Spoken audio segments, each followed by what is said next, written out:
त्वय्यं तन्तु नानेन मम जीवन हेतुना कंठे बध्नामि सुभगे त्वं जीवेव शरदां शतम्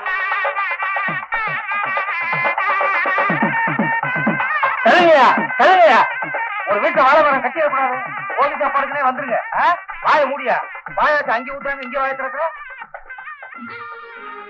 இவன் அனாதை பையன் நினைச்சு பொண்ணு கொடுத்த அனாதை பையன் எவையா? மரியாதையா பேசு. மரியாதை அடகு வச்சா எங்க திருப்ப வேண்டி வரும்னு நினைச்சு நாங்க மொத்தமாவே வித்துவிட்டோம். இன்னும் எங்களை பத்தி அதிகமா தெரிஞ்சுக்கணும்னா அதோ நிக்கிறாங்களே பெட்டிஷன் பெரிய நாயகி, அவங்க கிட்ட கேளுங்க. ஒரு கதா காலட்சேபமே பண்ணுவாங்க. என்னங்க இது கல்யாண வீட்டுல நாகரிகம் இல்லாம பேசி கலாட்டா பண்றீங்க? கலாட்டா பண்ணுவோம், கராத்தா பண்ணுவோம், குங்ஃபு பண்ணுவோம். அத கேட்க நீ யாரு? இந்த வீட்டு சம்பந்தி. நாங்களும் சம்பந்தி தான். சந்தேகம் இருந்தா அந்த உட்கார்ந்து இருக்கான மாப்பிள்ளை அவங்ககிட்டயே கேட்டு பாருங்க. ஏண்டா முட்டையை முழுசா முழுங்குற மாதிரி மூணு உட்கார்ந்து வாய திறந்து சொல்ல. வாய திறந்தா உள்ளே இருக்க முட்டை வெளியே விழுந்துரும் பாக்குறியா? குமார் யாருங்க? என்ன பெத்தவங்க.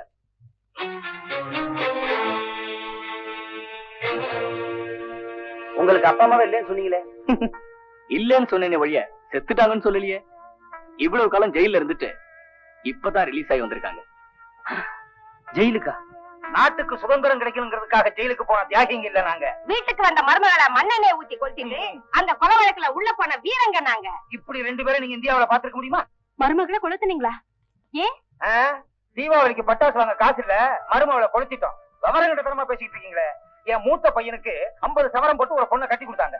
வீட்டுல வந்து பார்த்தா 49 சவரம் தாங்க இருக்கு. இன்னும் ஒரு சவரம் எங்கடின்னு மருமகளை கேட்டா நான் கொண்டு வந்தது 50 சவரம் தான். நீங்க அக்கா தங்கமான உரசி உரசி பார்த்ததுல ஒரு சவரம் குறைஞ்சு போச்சுங்கிறா. அவ்வளவுதான். என் சம்சாரம் கண்ணை மாதிரி கொதிச்சு எழுந்தா. கையில சிலம்பு கிடைக்கல, மண்ணுதான் கிடைச்சது. என் மருமக மழை ஊத்திட்டா. என் பங்குக்கு நான் ஏதாவது செய்ய வேணாமா? சுத்தி முத்தி பார்த்தேன், தீப்புட்டி தான் கிடைச்சது. நான் பத்த வச்சேன், மருமக எரிஞ்சு செத்து போயிட்டான். எங்க சிலப்பதிகாரத்துல எங்க 2 பேருக்கு இடம் கிடைக்குமா? அக்கம் பக்கம் உள்ளவங்க என்ன ஏதுன்னு ஓடி வந்தாங்க. போண்டா சுடும்போது புடவையில தீ பிடிச்சி செத்து போயிட்டா அப்படின்னு ஒரு பையன் சொல்லி புதைச்சிட்டோம். போண்டாவையா? பணத்தங்க விவரமா சொல்லிடி. இந்த வெட்டி வேலை பெட்டிஷன் பெரியனாகி வீட்டுல உப்மா கிண்டதை விட்டுட்டு எங்க விவகாரத்தை கிண்டி கிளறி இது திட்டமிட்ட குறைதான்னு கவர்னருக்கு பெட்டிஷனை போட்டு எங்க கம்பெனியில வச்சுட்டாங்க. 1 வருஷமா 2 வருஷமா 7 வருஷம் உள்ள இருந்துட்டு இப்பதாங்க வெளியே வர்றோம். ஆனா உள்ள நல்ல சாப்பாடு அது வேற விஷயம் வைங்க. அந்த நல்ல காரியத்துக்கு இந்த அம்மாக்கு ஏதாவது உபகாரம் பண்ண வேண்டாமா? அதனாலதான் எங்க வீட்டு 2வது பையனை இங்க அனுப்பி இவங்க பொண்ணு கழுத்துல தந்திரமா தாலி கட்ட வச்சுட்டோம்.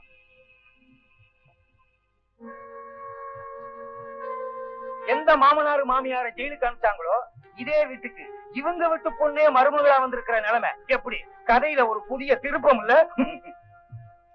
மாப்பிள்ளை பத்தின எல்லா விஷயத்தையும் விசாரிச்சு தெரிஞ்சுக்கிட்டேன். நம்பி பொண்ணை கொடுக்கலாம்னு சொல்லி இப்படி கொலகார குடும்பத்துல என் தங்கச்சி தள்ளிட்டீங்களே, இப்ப என்ன செய்யறது? பொண்ணு தெரியாதுன்னு சொல்லணும், இல்ல தீர விசாரிச்சாவது சொல்லணும். இப்படி ரெண்டுமே இல்லாம அவசரப்பட்டு அநியாயம் பண்ணிட்டீங்களே, இது அடுக்குமாமா? புருஷனோடையாவது வாழ்ந்திருக்கணும், இல்ல புள்ள குட்டியாவது பெற்றிருக்கணும். 2 இல்லாத பொம்பளை கல்யாணம் நடத்தினா இப்படித்தான் இருக்கும். ஏன் மௌனமா இருக்கீங்க? பேசுங்க மம்மி. இவங்க கேக்குற கேள்விக்கு என்ன பதில் சொல்ல போறீங்க? என்ன பதில் சொல்ல சொல்றேன்? ஆளாளுக்கு என்னமோ வாய்க்கு வந்தபடி நான் வாழாதவா? ஏமா மனசு இல்லையா? நானும் பொம்பளை தானே தம்பி. நான் சொல்றது புரிஞ்சுக்கங்க தம்பி. எங்க போனாலும் தப்புதான் என் கண்ணுல படும். ஆனா இந்த பையன் விஷயத்துல தப்ப தவிர நல்லதுதான் என் கண்ணுல பட்டது. நல்ல பையன் நம்பி நான் கூட்டிட்டு வந்துட்டேன். யானைக்கு அடி சறுக்குங்கிற மாதிரி இன்னைக்கு எனக்கு நடந்து போச்சு. ஏன்னாலும் சரியில்லை. ஆளாளுக்கு வாய்க்கு வந்தபடி பேசுறீங்களே. சத்தியமா சொல்றேன், உன் தங்கச்சி கழுத்துல தாலி ஏறணுங்கிற ஒரே நல்ல எண்ணத்துலதான் இந்த பையனை நம்பி நான் கூட்டிட்டு வந்தேன். திட்டம் போட்டு வேணும் ஏமாத்திருக்கான்.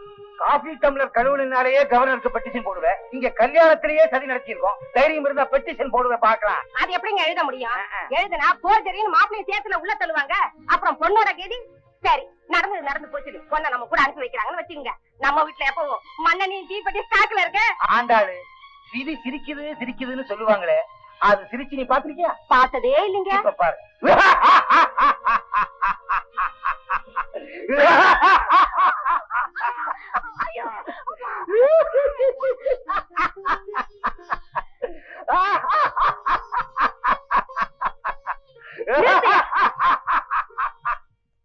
இப்படி மறைஞ்சு நின்று தாக்குறதுனால பெரிய வீரன்னு நினைச்சுக்காதீங்க.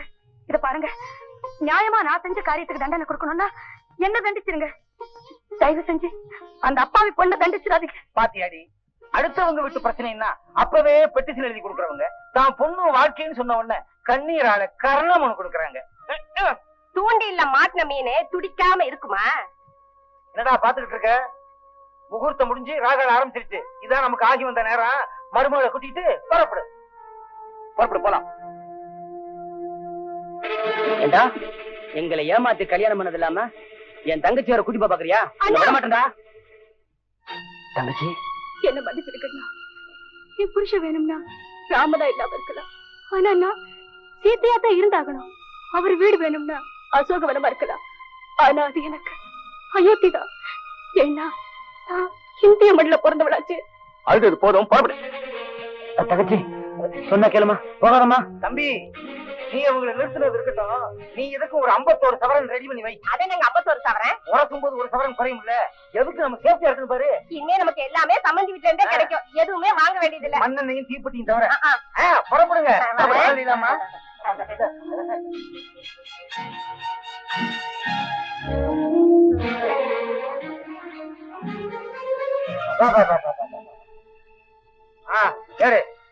எங்கடி பிள்ளைல போற? டிக்கில ஏற போறியா? கதவு இங்க இருக்கு.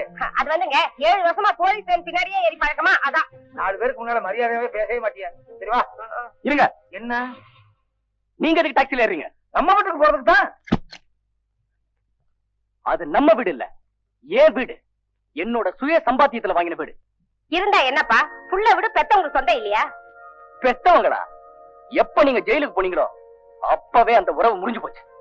ஜெயில இருந்து வெளியே வந்தா நான் சித்தப்பாயிருவனா? என்னடி உள்ள ஒரு பேச்சு பேசுறான், வெளியே ஒரு பேச்சு பேசுறான். ஏய், நீ எலெக்ஷன்ல நிக்கலாம்டா. ஏண்டாப்பா, நீதான் நான் தந்திரமா போய் தாலிய கட்டுறேன், அதுக்கப்புறம் நீங்க வாங்க உங்க பழிய தீர்த்துக்கலாம்னு சொன்னேன். உங்கள மாதிரி அயோக்கியங்களுக்கு மகனா பிறந்தவன் நான் தெரிஞ்சா இந்த மாதிரி யோக்கியமான ஒரு குடும்பத்துல மாப்பிள்ளையார பாக்கி எனக்கு கிடைக்குமா? உங்களால எந்த விதமான தடங்களும் வரக்கூடாதுங்கிறதுக்காகத்தான் தாலி கட்டினதுக்கு அப்புறமா உங்களை இங்க வர சொன்னேன்.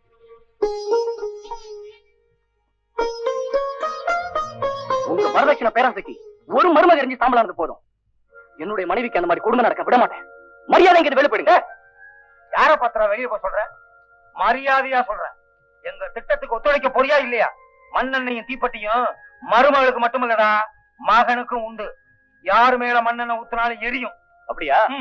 அதை அவர்கிட்ட சொல்லுங்க. யார்கிட்ட வரும் நான் சொல்லுவேன். மண்ணெண்ணையும் தீப்பெட்டியும் வந்து வணக்கம் சார். வணக்கம், சௌக்கியமா இருக்கீங்களா? வணக்கம் சார், சௌக்கியமா இருக்கீங்களா? அதே ஸ்டேஷன் தானே இருக்கீங்க? ஒன்னும் ட்ரபிள் இல்லையா? இல்ல இல்ல. என்ன சார் வெளியே நின்னுட்டு இருக்கீங்க? உள்ள போய் சாப்பிட்டு போங்க, பாயசம் நல்லா இருக்கு. உன்னை உள்ள வச்சு சாப்பாடு போடுறதுன்னா நானே வந்திருக்கேன். கல்யாணத்துல நீ கரெக்டா பண்ணுவேன்னு உன் பையன் முன்னகுட்டியே கம்ப்ளைண்ட் கொடுத்து எவ்வளவு நல்லதா போச்சு. பட்டன் போடாம இருந்துச்சு, போட்டு விட்டேன். எவ்வளவு தைரியம் இருந்தா நான் பட்டன் போடுவேன்னு சொல்றீங்களா? எம்முன்னாலே அவங்களை எரிப்பேன்னு சொல்லுவேன். நிறைய ஸ்டேஷனுக்கு டாக்ஸில ஏறடி. போலீஸ்மேன் வெளியே இருக்கு, அங்க போய் ஏறு. ஐயோ, பின்னால ஏறணும்னு சொன்னீங்க, அது சரியா போச்சு. ஜெயில சோறு நல்லா போடுறாங்களா? அவர் உடம்பு பார்த்தாலே தெரியல. நிறைய ஸ்டேஷனுக்கு.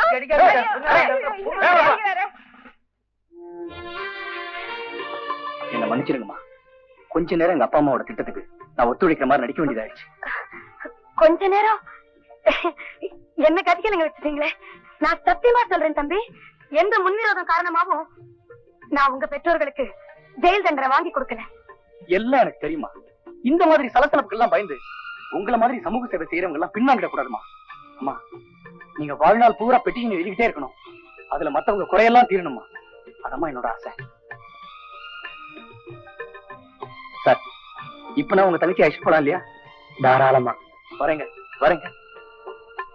வரேம்மா. போயிட்டு வாங்க. போயிட்டு வாமா.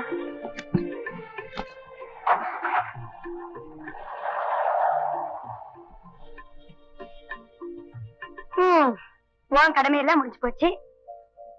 இன்னும் உங்க அப்பா கடமை முடியலையே. இந்தாம்மா, 3 தங்கச்சிகளுக்கும் கல்யாணம் ஆனப்புறம் வாங்கிக்கிறேன்னு சொன்னேன், அதான் கொண்டு வந்திருக்கேன். அது வந்துப்பா, எனக்கு எல்லாம் தெரியுமா. நீ சுயநலக்காரி இல்ல, சூழ்நிலை கைதின்னு. இனிமேலாவது நீங்க 2 பேரும் சந்தோஷமா இருக்க. வாங்கிக்க. அன்னைக்கு அவர் சொன்னது ஞாபகம் இருக்குதுல்ல, இது வாங்கலன்னா உங்க வீட்டுல கை நினைக்க மாட்டேன்னு. வாங்க.